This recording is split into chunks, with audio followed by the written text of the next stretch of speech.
प्यारे विद्यार्थियों, BA part first paper first में आज हम पढ़ेंगे प्रत्यायोजन, डेलीगेशन। प्रत्यायोजन क्या होता है? उच्च अधिकारी अपने अत्यधिक कार्यभार की वजह से अपने अधीनस्थों को कार्य एवं कार्य करने की सत्ता सौंपना प्रत्यायोजन कहलाता है। लोक प्रशासन में संपूर्ण सत्ता सरकार में निहित होती है।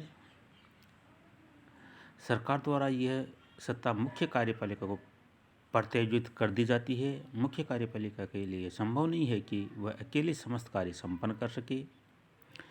मुख्य कार्यपालिका अपने अधीनस्थों को सत्ता सहित कुछ कार्य सौंप देती है। अधीनस्थ अधिकारी अपने निकटस्थ अधीनस्थों को उनमें से कुछ कार्य और सत्ता प्रत्यायोजित कर देते हैं।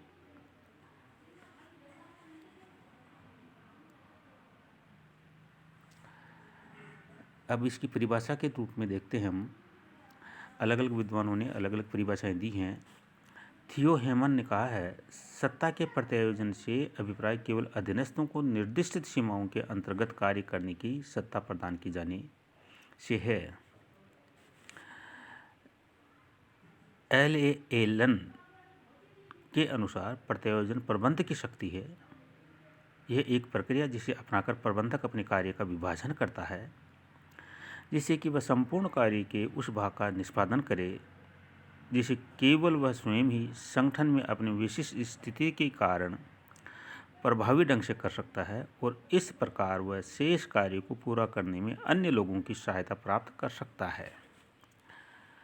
जॉर्ज टेरी के अनुसार प्रत्यायोजन का अभिप्राय किसी विशिष्ट उद्देश्य की प्राप्ति के लिए एक अधिकारी अथवा संगठन की किसी एक इकाई से दूसरी इकाई अथवा अधिकारी को सत्ता सौंपने से है।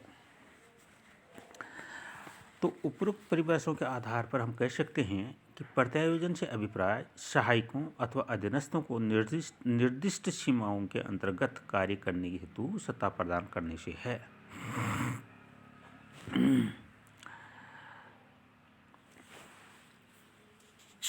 अब हम देखते हैं कि प्रत्यायोजन की प्रमुख विशेषताएं क्या क्या हैं।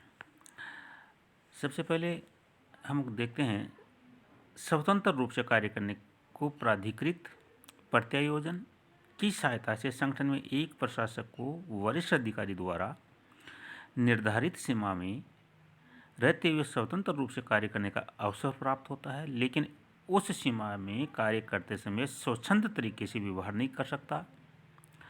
प्रत्यायोजन की सहायता से संविधान, संगठन की नीति, नियम, उपनियम आदि के दायरे में रहकर सविवय का प्रयोग करने का अधिकार मिलता है। नेक्स्ट पॉइंट है दोहरी प्रकृति। उच्चाधिकारी अपने अधीनस्थ को सत्ता प्रत्यायोजन करता है और साथ ही साथ सत्ता अपने पास भी रखता है। टेरी ने सत्ता को ज्ञान की उपमा देकर ऐसा कर सकना संभव बताया। टेरी कहते हैं कि जिस प्रकार ज्ञान अन्य व्यक्ति को देने के साथ ही अपने पास भी ज्ञान बना रहता है, उसी प्रकार उच्चाधिकारी सत्ता अधीनस्थ को सौंपता है और स्वयं के पास भी रखता है।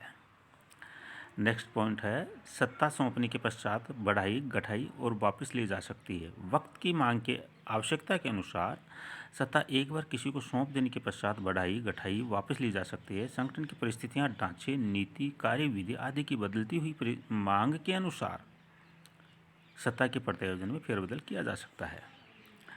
नेक्स्ट पॉइंट है वह सत्ता प्रत्यायोजित नहीं जो उसके पास नहीं। प्रत्येक अधिकारी द्वारा केवल उसी सत्ता में से कुछ या अधिक भाग प्रत्यायोजित किया जा सकता है जो उस अधिकारी के पास निहित है, और जो सत्ता उस अधिकारी के पास है ही नहीं, उसे प्रत्यायोजित करने का अधिकार नहीं होता। नेक्स्ट पॉइंट संपूर्ण सत्ता प्रत्यायोजित नहीं। जैसे कि प्रत्येक अधिकारी को यह अधिकार प्राप्त होता है कि वह अपने अन्य व्यक्ति या व्यक्तियों को कुछ या अधिक सत्ता का प्रत्यायोजन कर सकते हैं। अपनी संपूर्ण सत्ता को प्रत्यायोजित करने का किसी भी अधिकारी को अधिकार नहीं होता, क्योंकि यदि वह संपूर्ण सत्ता प्रत्यायोजित कर देगा तो उसके स्वयं के पास कार्य ही कितना रह जाएगा। अतः ऐसी स्थिति में उसके स्वयं के संगठन में कितनी उपयोगिता रह जाएगी। नेक्स्ट पॉइंट है प्रत्यायोजन लिखित, अलिखित और विशिष्ट या सामान्य प्रकृति का। प्रत्यायोजन संगठन में लिखित भी हो सकता है, अलिखित भी हो सकता है। कार्य की दृष्टि से संगठन में प्रत्यायोजन जितना लिखित होता है उतना स्पष्टता बनी रहती है, लेकिन बहुत सा प्रत्यायोजित हिस्सा व्यवहारिक रूप में अलिखित भी रहता है। जब निर्धारित लक्ष्यों के लिए विशिष्ट कार्य विधि निर्धारित कर दी जाती हैं तो उसे विशिष्ट प्रत्यायोजन कहा जाता है, और जब लक्ष्य निर्धारित होते हुए भी कार्य विधि निर्धारित नहीं होने पर उसे सामान्य प्रकृति का प्रशासन कहा जाता है। प्रत्यायोजन कला है। किसी भी अन्य कला की भांति प्रत्यायोजन भी एक कला है जिसके प्रभावीपन के लिए मौलिक नीतियों का पालन करना होता है। यह दायित्व उत्तरदायित्वों, उच्च अधिकारियों, अधीनस्थों के मध्य व्यक्तिगत मामलों, संगठन के लक्ष्यों, नीतियों, बाह्य और आंतरिक वातावरण से इसे संबंधित होना चाहिए। अब हम देखते हैं प्रत्यायोजन के लाभ। क्या क्या लाभ हो सकते हैं प्रत्यायोजन के। संगठन के प्रत्येक स्तर का सर्वोत्तम उपयोग। प्रत्यायोजन का सबसे बड़ा लाभ है कि इसकी सहायता से संगठन के प्रत्येक स्तर का सर्वोत्तम उपयोग संभव हो जाता है। आधुनिक प्रशासन का यह स्वीकृत सिद्धांत बन चुका है कि संगठन का सर्वोच्च अधिकारी दिन प्रतिदिन के छोटे छोटे मसलों में अपना समय नष्ट न करके केवल संगठन के अति महत्व के विषयों तक ही अपना ध्यान केंद्रित रखे। यह तभी संभव है जब रोजमर्रा के कार्यों को संगठन के अन्य स्तरों पर क्षमतानुसार विभिन्न कर्मचारियों और अधिकारियों को प्रत्यायोजित कर दिया जाए। नेक्स्ट पॉइंट है कार्य क्षमता उत्तरदायित्व की भावना में वृद्धि। संगठन में प्रबंधक का एक प्रमुख दायित्व है कि उसे अधीनस्थों का विकास करना। यह तभी संभव है जब अधीनस्थों को दायित्व एवं सत्ता सौंपी जाए।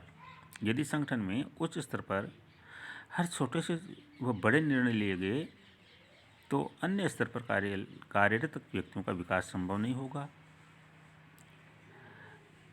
प्रत्यायोजन की सहायता से उत्तरदायित्व की भावना और कार्यक्षमता का विकास संभव होता है। इसके लाभ में तीसरा पॉइंट है संगठन में प्रभावीपन, मितव्ययिता और तीव्र गति। संगठन में जहां निर्णय क्रियान्वित किए जाते हैं वहीं उन्हीं स्तरों पर अधिकाधिक फैसले हों तो प्रशासन में प्रभावीपन, मितव्ययिता और कार्यों के प्रति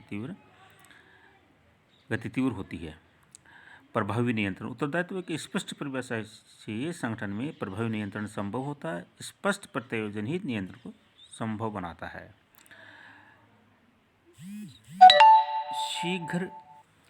शीघ्र निर्णय। संगठन में सत्ता के प्रत्यायोजन कर दिए जाने से प्रत्येक छोटे व बड़े मामलों का निर्णय हेतु ऊपर भेजने की आवश्यकता नहीं होती। अतः प्रत्यायोजन की अवस्था में प्रशासनिक संगठन में निर्णय में विलंब कम से कम होता है। अब हम देखते हैं कि ऐसी कौन कौन सी चीज़ें हैं जो प्रत्यायोजित नहीं की जा सकती। सबसे पहले हम देखते हैं कि निकटतम अधीनस्थों के कार्यों का पर्यवेक्षण को प्रत्यायोजित नहीं किया जा सकता। दूसरा है सामान्य वित्तीय पर्यवेक्षण तथा एक सीमा के ऊपर वित्तीय स्वीकृति। तीसरा है नवीन नीति या योजनाओं की स्वीकृति की शक्ति और पुरानी नीतियों पूर्व दृष्टांत को छोड़ने संबंधी निर्णय। प्रत्यायोजन करने वाले को कानून बनाने की शक्ति यदि उसे सौंप रखी हो तो। नेक्स्ट पॉइंट उच्च पदों पर नियुक्ति। और लास्ट में है निकटतम अधीनस्थों के निर्णयों के विरुद्ध अपील सुनना। इस प्रकार हम देखते हैं कि प्रत्यायोजन होता है। धन्यवाद।